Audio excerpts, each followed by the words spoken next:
તો બ્રાહ્મણ, ક્ષત્રિય, વૈશ્ય અને શૂદ્ર આ ચારે ચાર વર્ણોનું સમાન મહત્વ છે, કોઈ ચડતું કે ઉતરતું નથી.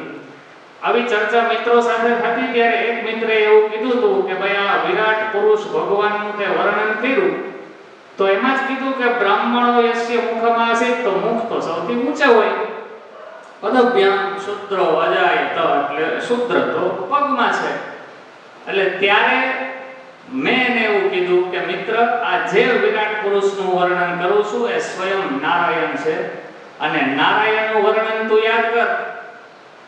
શાંતાકારમ ભુજગ શયનમ. નારાયણ ઊભા નથી, નારાયણ ભુજગ ઉપર શયન કરેલી અવસ્થામાં છે. તમે આડા પડખે સુવો એટલે તમારું માથું, તમારા હાથ, તમારું પુરસ અને તમારા પગ હોરિઝોન્ટલ સમક્ષિતિજ રહે.